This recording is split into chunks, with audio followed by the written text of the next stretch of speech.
Vamos a ver todo basado en el Salmo 23, el versículo 6. Comenzando el versículo dice: ciertamente el bien, y luego dice: y la misericordia. Y dice el salmista: me seguirán todos los días de mi vida, y en la casa de Jehová moraré por largos días. Así que hoy vamos a hablar de la misericordia. La misericordia. Estamos en el Salmo 23, versículo 6. Ciertamente el bien y la misericordia. Bien, ¿qué es eso de la misericordia? La misericordia, si buscamos las palabras originales tanto en el hebreo antiguo como en el griego, en el Nuevo Testamento, encontramos cosas interesantes. En el hebreo hay una expresión que manifiesta la misericordia de Dios, y es que Él se agacha, Él se inclina hacia ti.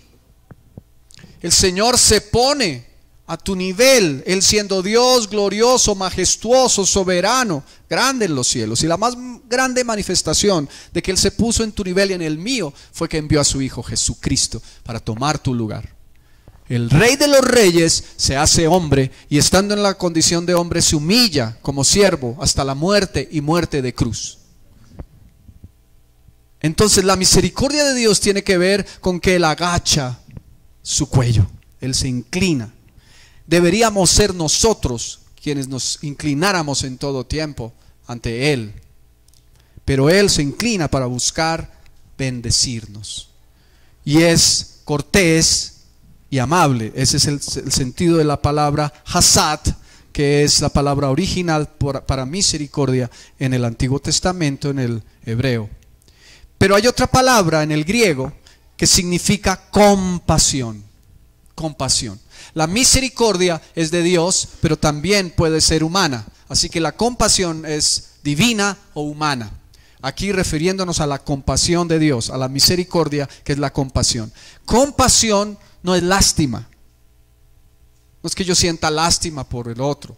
La compasión es que yo siento lo mismo que el otro. La lástima es externa. Yo miro a alguien y digo: ay, qué lástima, pobrecito.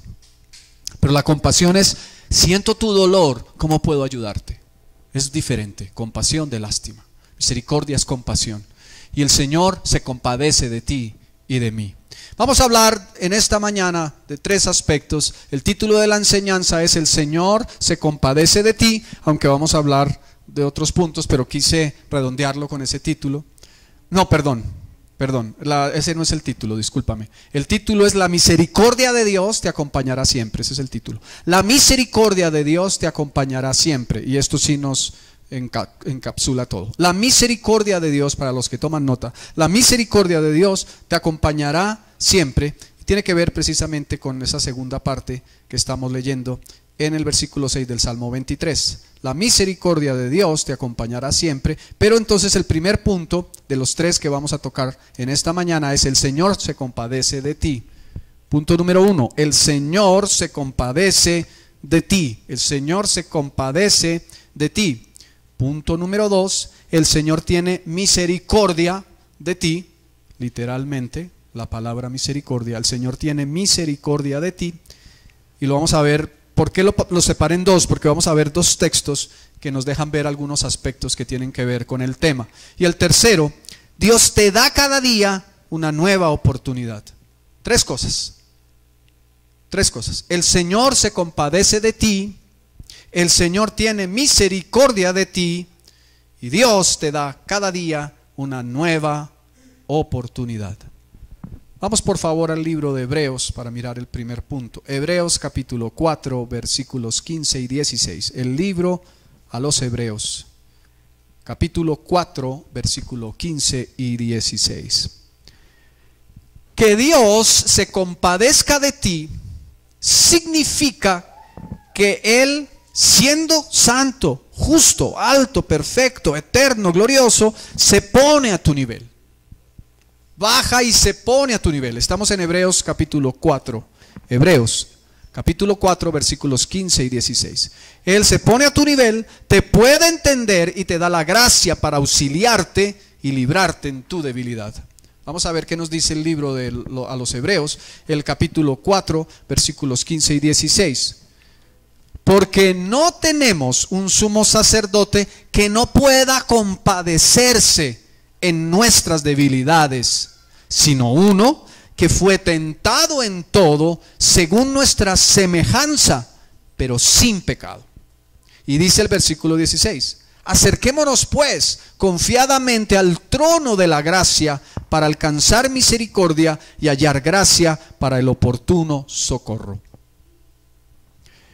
Podemos ser mucho más compasivos con los otros si pensamos en el nivel entre hermanos cuando hemos vivido circunstancias similares. Yo recuerdo, hace algunos días mencioné lo de la muerte de mi mamá. Recuerdo que en alguna oportunidad un compañero mío de la universidad, que después fuimos también compañeros en una empresa en la que trabajé, su padre falleció. Y yo había pasado por la experiencia de perder a mi mamá.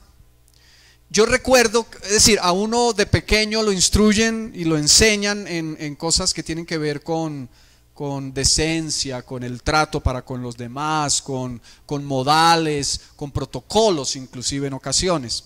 Y yo recuerdo que siempre mamá nos decía, debemos ser respetuosos con una persona que tiene un dolor de la pérdida de un ser querido y dar el pésame. Al principio, cuando ella me enseñó eso, yo ni siquiera sabía qué significaba eso del pésame.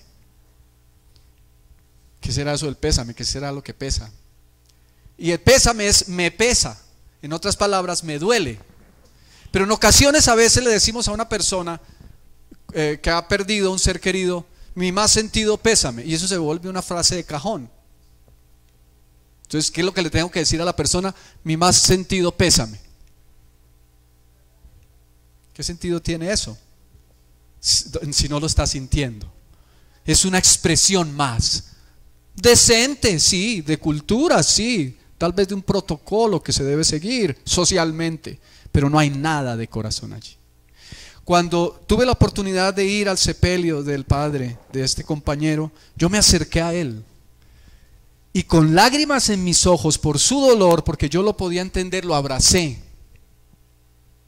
y no le dije nada.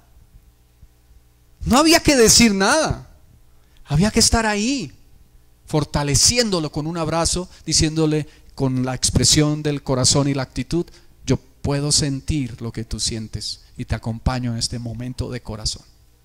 Esa es la compasión. Lo otro puede ser lástima. Ay, cuánto lo siento, pero a mí no fue el que se me murió. Así es Dios. Dios se compadece de tu debilidad. No es que Dios te mire desde lo alto y diga, a ver cuándo es que se va a comenzar a portar bien. Es que el Señor Jesucristo fue tentado en todo. Él no pecó, pero Él te puede entender cuando tú estás en una debilidad y siente en carne propia cuando tú estás experimentando el sufrimiento que estás experimentando. Él lo siente en carne propia porque Él sabe que es estar en un cuerpo y en una carne débil como la tuya y la mía. Esa es la misericordia de Dios, esa es la compasión, esa porción, ese aspecto de la misericordia que es compasión. ¿Me estoy explicando? Él siente contigo. El Señor llora cuando tú lloras. El Señor ríe cuando tú ríes. El Señor se entristece cuando tú estás triste, pero también se entristece cuando tú estás apartándote de Él y busca la manera de hacerte volver con lazos de amor a la senda derecha. Por eso la Escritura dice, acerquémonos pues confiadamente. No es algo distante, no es alguien distante que no nos puede entender. Es alguien tan cercano que tomó tu lugar y puede entender lo que tú estás experimentando. Eso es compasión. Y el Señor es compasivo para contigo y para conmigo. El amor de Dios es inmenso. Y el dolor de tu corazón es el dolor del corazón de Jesús. El dolor, la adversidad, la prueba, la lucha y también los éxitos y triunfos, Él los siente como suyos. Los que son tuyos son también de Él. En la palabra de Dios para todos dice, Él fue tentado tal como somos tentados nosotros, con la única diferencia de que Él nunca cometió pecado. Así que Él tiene toda la autoridad para decirte, si yo vencí sobre la tentación por el Espíritu de Dios, tú puedes vencer también. La Biblia dice que no nos ha sobrevenido ninguna tentación que no sea humana, Pero fiel es Dios, que juntamente con la tentación nos da la salida para que podamos resistir. Pero aquí el punto es: el Señor siente como tú sientes. Entonces dice: acerquémonos con confianza al trono de Dios, que es generoso. Allí recibiremos su compasión, no la lástima, su compasión. El mismo sentir del corazón que tenemos, Él lo siente en su corazón, y su bondad para ayudarnos cuando lo necesitemos. Yo estoy seguro que en muchas ocasiones en que tú has tenido adversidad, has buscado quien te ayude. ¿Alguno aquí alguna vez en alguna necesidad ha buscado a alguien que lo ayude? Y de pronto, cuando uno está en un momento de adversidad, piensa: ¿quién me puede ayudar? Y no estoy hablando aquí del chapulín. En un momento de adversidad uno piensa: ¿quién me puede ayudar? Y si tienes un momento de escasez, entonces piensas en aquella persona que de pronto tiene el bolsillo lleno y puedes acercarte allí con ojitos de cordero degollado para ver si algo pasa. Pero con frecuencia pensamos en semejantes a nosotros, en seres humanos, para que podamos ser auxiliados. ¿Saben quién realmente te puede auxiliar tal cual y darte todo lo que tú necesitas? Cristo el Señor. Acércate a Él confiadamente. Yo les contaba cómo en una época, cuando yo anduve en necesidad, permití como una especie de espíritu, en ocasiones circunstancialmente, como de mendicidad. A veces podemos tener esa tendencia. Entonces alguien me preguntaba: ¿cómo está? Bien, gracias al Señor. Pues ahí llevándola pues como en escasez.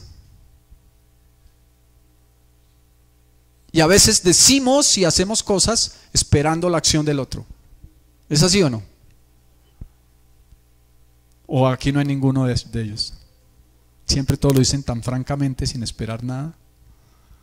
Pero a veces somos aún maquinadores en esas cosas, o podemos serlo.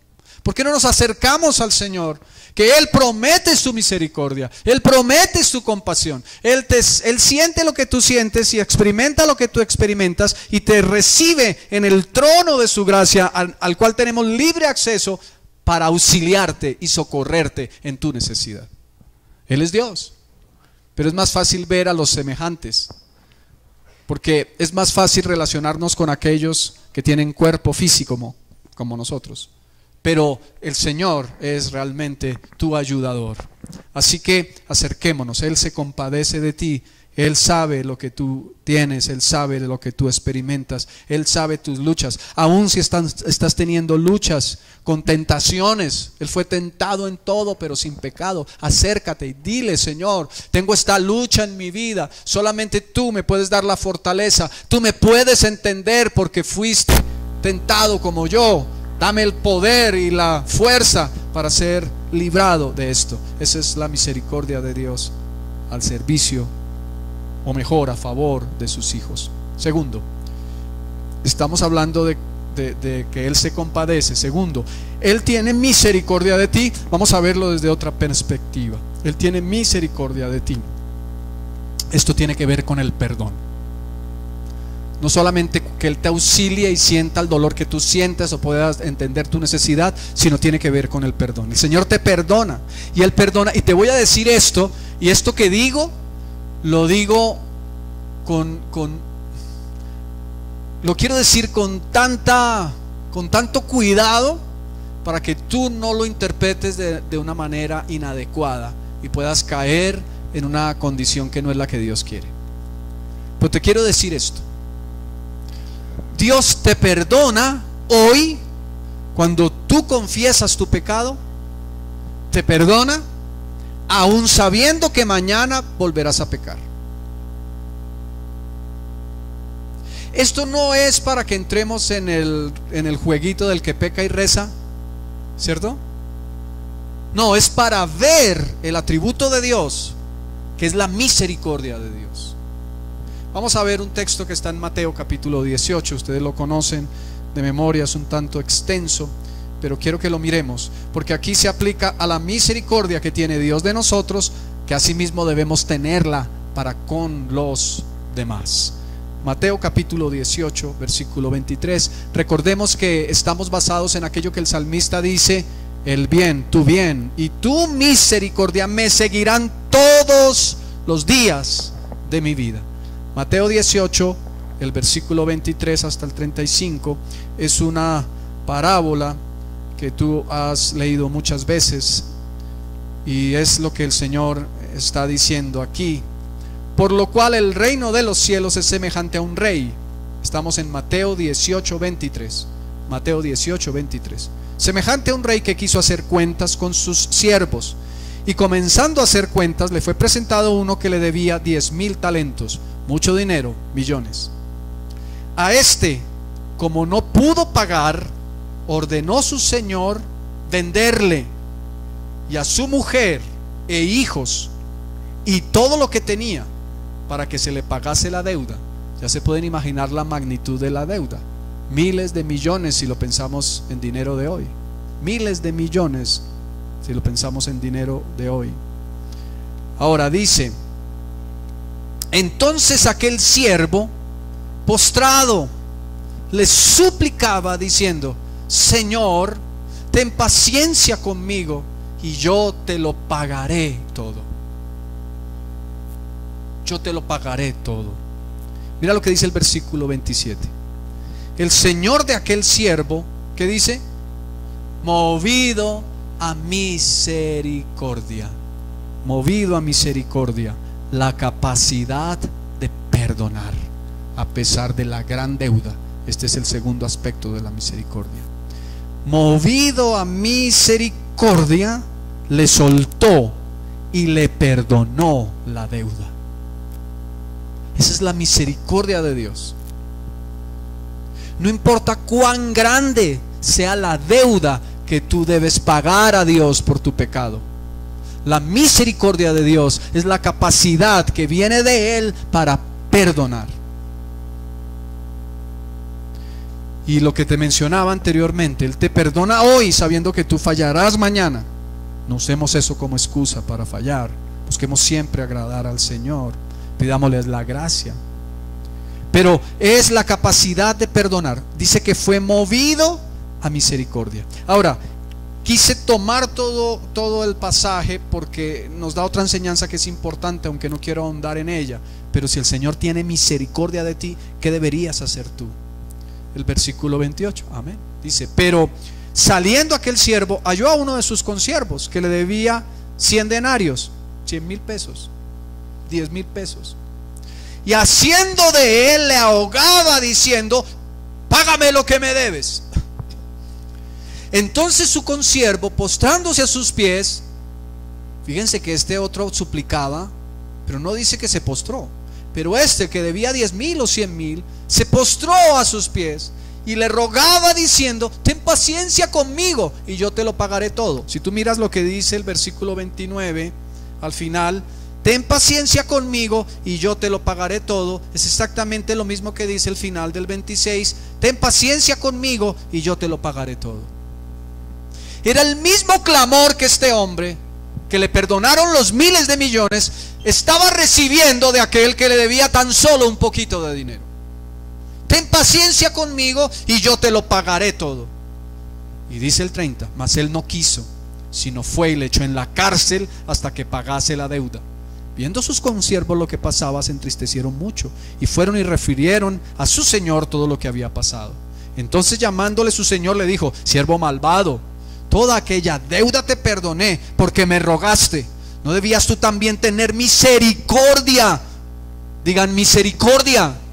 Misericordia de tu consiervo, como yo tuve misericordia de ti. Entonces su señor, enojado, le entregó a los verdugos hasta que pagase lo que le debía. Se las quería ganar todas. Por Dios, ¿qué es esto tan terrible? Y muchas veces somos así. No tenemos la misericordia de Dios. Y cuando Dios, por la falta de misericordia, te hace pagar por tu pecado, es tal vez entonces cuando tú entiendes: mi hermano es débil como lo he sido yo. No voy a lanzar juicio sobre mi hermano, sino que voy a tener compasión de él y voy a ayudarle a salir de su condición. Pero hay otra característica que es importante: cómo se activó la misericordia de Dios en este hombre que al final no tuvo misericordia. ¿Cómo se activó? La misericordia de Dios se activó por la solicitud, por el anhelo del corazón de este hombre y por la petición, el ruego de este hombre. Se llama humildad, que después ya no la tuvo más. La humildad en tu vida al reconocer tu deuda para con Dios y pedirle al Señor perdón, activa la misericordia de Dios. Pero la soberbia te aleja del perdón de Dios. Y a veces decimos: uy, es que ese, uy, sí, mírelo. No, ese es un pecador, pero terrible. ¿Y qué de tu pecado? Si el Señor se inclina su cuello al que está en necesidad, que eres tú, al que está en pecado, que eres tú, y te dice: yo te puedo perdonar. Entonces a aquel le fue perdonada la gran deuda, tu gran pecado fue perdonado, pero tú no perdonas a aquel que te hace algo, grande o pequeño, por pequeño o grande que sea. Misericordia. La misericordia tiene que ver entonces con el perdón. ¿Están aquí? La misericordia es compasión. Dios se compadece de ti, de toda tu necesidad, de toda tu adversidad, de todo tu dolor. Pero Dios también, por ser misericordioso, te perdona cuando tú tienes la actitud. La Escritura dice: el que encubre su pecado, ¿no qué? No prosperará.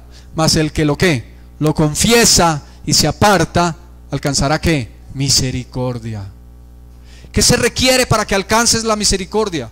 Reconocer tu pecado, confesarlo, tener un verdadero arrepentimiento y apartarte. Allí se activa la misericordia de Dios. La misericordia de Dios me seguirá todos los días de mi vida. El salmista se postró delante del Señor y le pidió perdón por haber pecado como pecó, y el Señor tuvo de él ¿qué? Misericordia. Sintió el mismo dolor y le perdonó. ¿Están aquí conmigo? Si Dios tiene de ti misericordia, ten misericordia de tu hermano. Ten misericordia de tu hermano. No lances juicios. La Biblia dice que tú sí puedes quitar la paja del ojo de tu hermano cuando has quitado la viga de tu propio ojo. No es que no podamos quitar la paja. Quitar la paja significa que tenemos una actitud correcta, que sabemos que hemos sido perdonados por Dios, que hemos sacado la gran viga, el gran pecado de nuestra vida por la gracia y la misericordia del Señor, y Él nos ha perdonado. Entonces ahora tenemos autoridad espiritual para decir al hermano cómo puede salir de esa condición.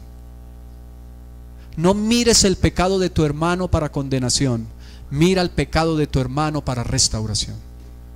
Debemos mirar el pecado de nuestros hermanos no para juicio, debemos mirarlo para perdón y restauración. ¿Están conmigo? ¿Están conmigo? ¿Estoy explicando? Tercero,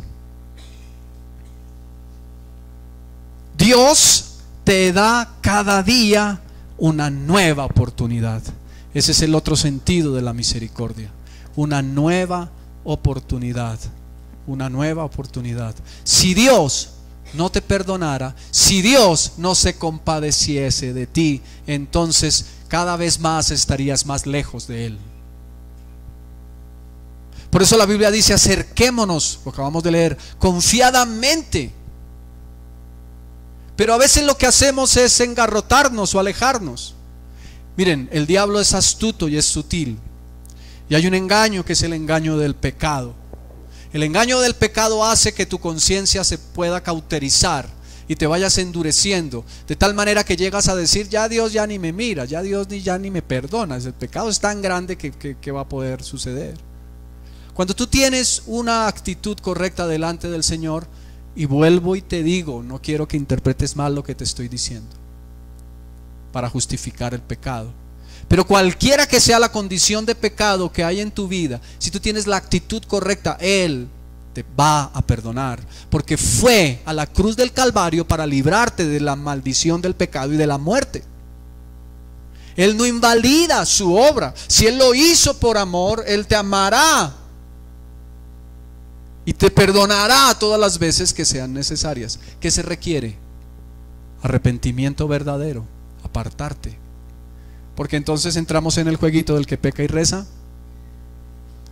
Y a veces podemos tener esa debilidad. Puedes tener esa debilidad como un hijo de Dios.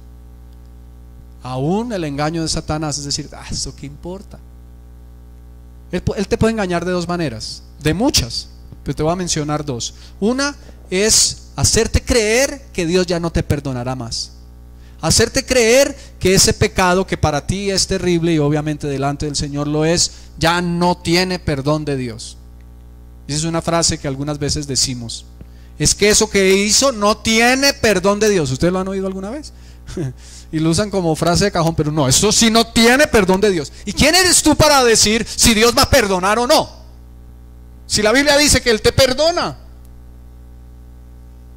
que lo único que no es perdonado es la blasfemia contra el Espíritu Santo. Pero Satanás va a poner en tu mente una mentira, un engaño. El Señor ya no te perdona. Y eso hace que tú digas, pues igual si ya no me perdona, pues sigamos pecando porque ¿qué? Aquí ya todo se perdió. Pero puede haber otro engaño. Y cualquiera de los dos es igualmente peligroso. Y es el engaño de decir, eso igual, disfrutemos del pecado, qué rico, que igual yo después me confieso. Yo después le confieso mi pecado al Señor. Así que sigamos gozándonosla. ¿Aló? Ese es un engaño de Satanás. Y saben que el apóstol Pablo le dice a los Gálatas, si mal no estoy, a la iglesia en Galacia les dice, ¿por qué? O porque habéis caído de la gracia, o habéis caído de la gracia. Caer de la gracia es entender mal la gracia. La gracia de Dios no es la excusa para pecar. Hemos entendido tan mal la gracia. Y yo te he hablado aquí muchas veces acerca de la gracia. La gracia, bajo la gracia hay demandas mayores que bajo la ley. Porque tienes el favor de Dios, porque tienes al Espíritu Santo, porque tienes la fuerza de Dios en tu vida, porque el Señor Jesucristo dijo, les conviene que yo me vaya, y dijo que nos enviaría al Consolador, y dijo que las cosas que Él hizo nosotros haríamos aún mayores porque Él iba al Padre. Porque toda la plenitud de Dios está en tu vida y está en mi vida. Entonces tienes la capacidad por el Espíritu de Dios de hacer cosas mayores. Lo que no podías hacer antes, lo que no puede hacer los del antiguo pacto, lo puedes hacer tú. Así que la gracia está por encima de la ley. Aún hay demandas mayores. ¿Por qué? Porque Cristo mora en ti. Porque ya no eres tú, sino Cristo en ti. Así que algunos dicen, como estamos bajo la gracia, eso todo se permite. No. El apóstol advierte eso. No caigan de la gracia. Caer de la gracia es desechar esa gracia. Es decir, eso como igual tengo la gracia de Dios. No. Tengamos cuidado con eso. Ahora, la gracia del Señor siempre ha estado, aún en el antiguo pacto. Él tuvo gracia para con sus hijos. Pero ahora vivimos en esa dispensación, porque para todos es la promesa a los que hemos aceptado a Cristo. Entonces lo que te quiero decir es que necesitamos entender que el perdón es parte de la misericordia de Dios, pero no abusemos de la misericordia de Dios. Recibámosla. La misericordia viene cuando tú reconoces tu condición. Ahora, ¿saben qué? Es tan peligroso. Estamos viviendo tiempos peligrosos. Y si tú te relacionas mucho más con gente del mundo que con hermanos en la fe, por eso la importancia, mis hermanos, de congregarse, por eso la importancia de formar parte de un espacio en grupos pequeños, porque es tan fácil que tú te contamines con lo que el mundo te ofrece. Eso está a la orden del día, está a flor de piel. Y tú, cuando menos te das cuenta, terminas hablando como ellos, pensando como ellos y obrando como ellos. Y aceptando los conceptos del mundo como algo lógico. Claro, sí, tienes razón. Eso es lógico. No, es que eso es tan difícil. He escuchado a cristianos decir cosas como estas. No, es que eso es tan difícil, lo que la Biblia enseña es tan difícil. Claro, lo están haciendo en sus fuerzas. ¿Quién puede vivir la vida cristiana si no es el poder del Espíritu Santo de Dios en tu vida? Entonces, si yo tomo la Biblia y quiero cumplirla al pie de la letra, me voy a reventar. Es imposible para la carne agradar al Espíritu, pero es posible para el Espíritu agradar al Espíritu, cuando tu espíritu está lleno del Espíritu de Dios. Pero tengamos cuidado, mis hermanos, con los conceptos del mundo. Y esto es tan sutil y tan delicado, que aceptamos cosas como que fueran de Dios o que no tuviesen problema de ninguna manera.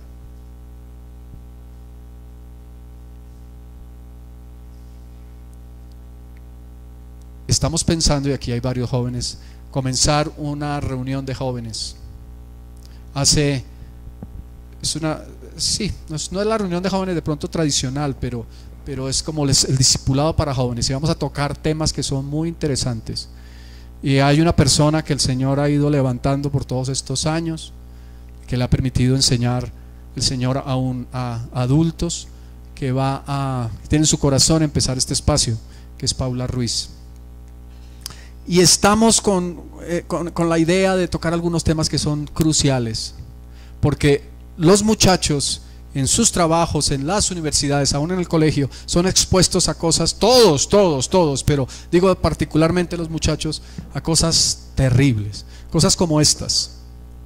Si tú te vas a casar, necesitas conocer a tu pareja, y conócela también en el ámbito de la sexualidad, no sea que fracases. Así que es importante tener relaciones sexuales prematrimoniales para saber si eres compatible con la otra persona o si no será un fracaso esa relación. ¡Mentira del diablo! ¡Absoluta! Cuando tú pones delante del Señor la pareja que Dios te va a entregar, ¿tú crees que a Dios se le escapa los detalles? ¿Sinceramente crees? ¿Es que acaso como hijos de Dios pensamos que Dios no tiene cuidado de nosotros y aún nos tiene preparado el hombre o la mujer de nuestra vida? Yo antes de casarme oré por mi esposa. Antes de conocerla yo oraba por ella.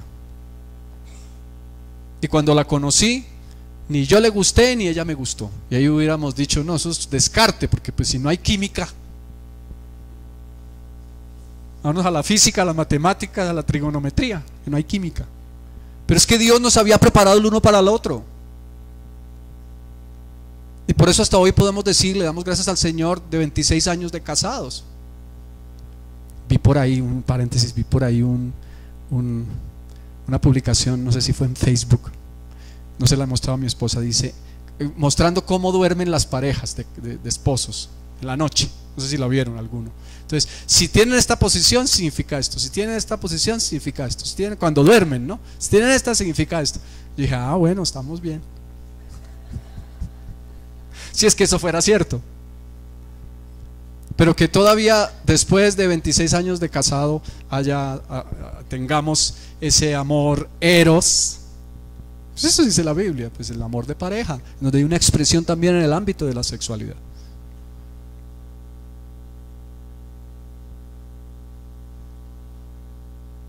Y no fue necesario que tuviéramos relaciones sexuales prematrimoniales para saber si éramos el uno para el otro. Dios nos unió. Hay tantas cosas en esta vida, mis hermanos, que te las muestran como que fueran buenas y tú te comes el cuento. Y hablo mucho, especialmente ahora, a los muchachos. Te comes el cuento de lo que la gente dice. Y es el espíritu del anticristo y es el espíritu del mundo, aún sin el anticristo, pero del mundo, queriéndote llevar fuera del plan y del propósito de Dios. Tengamos cuidado, mis amados. Necesitamos entender la gracia del Señor desde la correcta perspectiva. Dios te da cada día una nueva oportunidad. Acompáñame por favor, para ir avanzando ya, para terminar, al libro de las Lamentaciones, Lamentaciones de Jeremías. El libro de las Lamentaciones, el capítulo 3, versículos 22 y 23.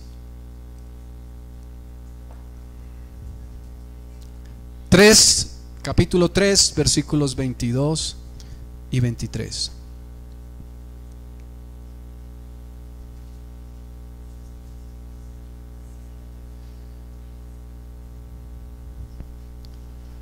Mis queridos jóvenes, guárdense para el hombre o la mujer que Dios tiene para ustedes. Guárdense.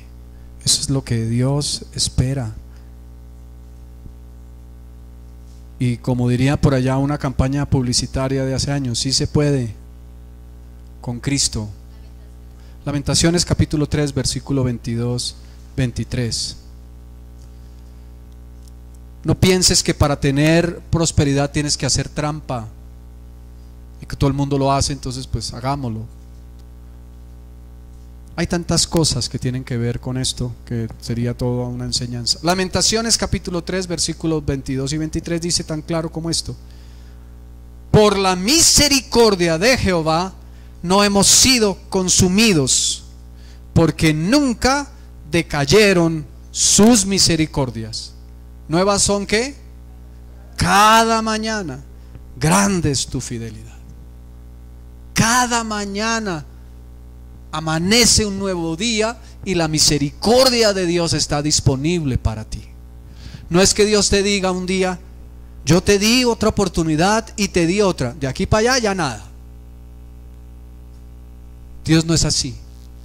Pero te vuelvo a decir, no usemos eso como excusa para pecar. Estamos en Lamentaciones 3, 22 y 23. Cada mañana la misericordia de Dios es nueva.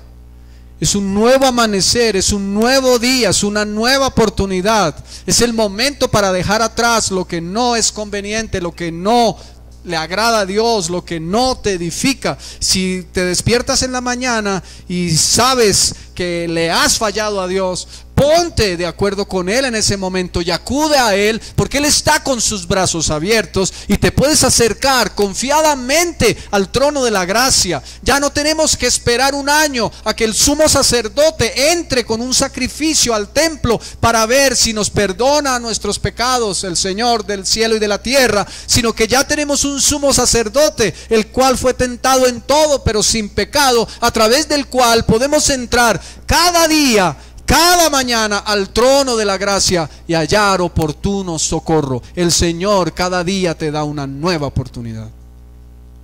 Cada día te da una nueva oportunidad. Fallaste, hoy es un nuevo día, y cada vez que sale el sol el Señor te dice: mis misericordias están para ti. Mis misericordias están para ti. ¿Necesitas ayuda? Mi misericordia está a tu favor. ¿Necesitas bendición? Mi misericordia está, mi amor está para ti. Cada día, nuevas, nuevas, nuevas. El Señor no va acumulando y escribiendo. Oigan, yo no sé, las mujeres tienen una habilidad extraordinaria para recordar. Y de pronto puede tener uno una diferencia. Conmigo no pasa, en mi casa no pasa. Una diferencia con la esposa, y entonces te saca toda la retahíla. Es que usted cuando ta. Y ahí le tienen lista la listica cuando hay que sacarla. Y acuérdese que en el año de 1983, ¿qué me voy a acordar? ¿No se acuerda que ese día nos sentamos y comimos frijoles con garra? ¿Qué me voy a acordar? Si no me acuerdo qué comí hace una semana. Pero las mujeres tienen una memoria, una capacidad para recordar, y luego le sacan uno la lista. ¿Te imaginas Dios así? Es que ayer mira cómo pecaste. No, Dios se olvidó de tu pecado y de tu maldad. Mujeres, olvídense de las maldades de sus maridos. Olvídense de los pecados de sus maridos, perdonen. Sean como Dios, una nueva misericordia cada mañana. Y es que a veces le dicen a uno: no, es que a mí eso sí no se me olvida. Y piensan: es que hay que sentar un precedente con este, porque si no, me la... ¿Pero qué tal que Dios estuviera diciendo así? Si no, me la... No, yo no, aquí le tengo la lista. Dice la Escritura que el Señor se llevó todos tus pecados en la cruz. Todos tus pecados. Dice la Escritura que Él los envía al fondo del mar y ya no se acuerda más. ¿Qué haces tú trayendo a tu memoria los pecados pasados? Si ya los confesaste, ya Dios se olvidó. A veces se dice, no, es que yo perdono, pero no olvido. Aún pídele al Señor que te permita olvidar. ¿Para qué te vas a mortificar de lo que te hicieron en el pasado? Ya lo pasado, pasado, como decía el cantante famoso, ya lo pasado, pasado no me interesa. Ya olvidé. Todo quedó en el ayer. ¿Se acordaron ya de la canción algunos? Esa es de la época. Eso los que somos del milenio pasado nos acordamos de eso, ¿cierto? Ya olvidé, ya olvidé. Y luego dice, pido un aplauso para el amor que a mí ha llegado. Bonita la canción, hola, ¿no? Ya olvidé, vamos a decir eso, ya me olvidé de todo eso. Sí, es que me acuerdo que mire, que mi mamá le dijo y que no, olvidémonos de todo. Las misericordias de Dios, mis amados, son nuevas cada mañana. Hoy tienes una nueva oportunidad. Hoy tienes una nueva oportunidad. Dios es bueno. Dios es misericordioso. La misericordia de Dios te seguirá todos los días de tu vida. Vamos a orar. Ponte en pie, por favor. Padre, gracias. Gracias por tu misericordia. Gracias por tu compasión. Porque tú nos enseñas en tu palabra que sientes lo que sentimos, que experimentas lo que nosotros experimentamos, que tú nos puedes entender mejor que nadie en esta tierra, porque tú fuiste tentado en todo y sufriste lo que tuviste que sufrir como humano en tu cuerpo limitado, y nos puedes entender. Gracias, dile al Señor, gracias por tu compasión. Cada vez que tenga una necesidad, quiero recordar que no hay nadie más que tenga todo el amor, la misericordia y la sabiduría que tú para acercarme confiadamente a ti. Dile al Señor, dame la gracia, Señor, para hacerlo, para no olvidarme jamás de que a través de tu sacrificio en la cruz abriste la puerta para llegar no solo al lugar santo, sino al lugar santísimo, en donde hallo el oportuno socorro. Gracias, Señor, también porque la misericordia es perdón, y tú me perdonas cualquiera que sea mi condición. Solo líbrame, Señor, de nunca pecar en blasfemia contra el Espíritu, pero sé que eso nunca sucederá porque tengo el Espíritu Santo en mí y estoy buscando agradarte. Pero, Señor, cualquier pecado, sé que tú me lo perdonas. Señor, no quiero tener una actitud incorrecta, no quiero aprovecharme, no quiero maquinar en mi vida de pecar hoy sabiendo que tú me perdonas mañana y hacerlo deliberadamente. Pero dame la gracia, Señor, para apartarme de mi pecado, para confesarlo y apartarme, porque allí sé que está tu misericordia disponible. Y no solamente, Señor, que yo pueda acudir para que tú me libres y me perdones, sino que esa misericordia que tienes tú la pueda experimentar yo también en mi vida, para con mis hermanos y para con aquellos que no te conocen, que pueda entender que te necesitan, que pueda entender que aquel que es un hijo tuyo debe restaurarse y aquel que no lo es debe arrepentirse para conversión. Dame la gracia, Dios, para no lanzar juicios, sino para tener esa misericordia que tú tienes conmigo. Y gracias, Dios, porque tu palabra dice que tus misericordias son nuevas cada mañana. Eso significa que cada día me das una nueva oportunidad. Gracias, Señor, porque lo que quedó atrás, quedó atrás. Gracias, Señor, porque tú te olvidaste de todos mis pecados. Gracias, Señor, porque hoy estoy limpio por tu sangre y hoy me ves tal cual ves a Cristo. Gracias, Señor. Gracias, Dios, porque hoy, al igual que mañana y el resto de mi vida, cada día tu misericordia y tu perdón estarán disponibles para mí. Dile gracias, Dios, y dile al Señor, gracias porque hoy puedo decir, tu misericordia me seguirá todos los días de mi vida. Díselo al Señor, tu misericordia me seguirá todos los días de mi vida. Levanta tu voz y dile, tu misericordia me seguirá todos los días de mi vida. Lo creo y lo declaro. Gracias, Señor. Gracias, Señor. En tu nombre, Jesús. En tu nombre, Jesús. Amén y amén. Día de nueva oportunidad. Recibe la bendición en el nombre del Padre, en el nombre del Hijo y en el nombre del Espíritu Santo de Dios. Amén y amén. Toma tu lugar, por favor. Vamos a tener unos anuncios, ya estamos para salir, son las 11 de la mañana.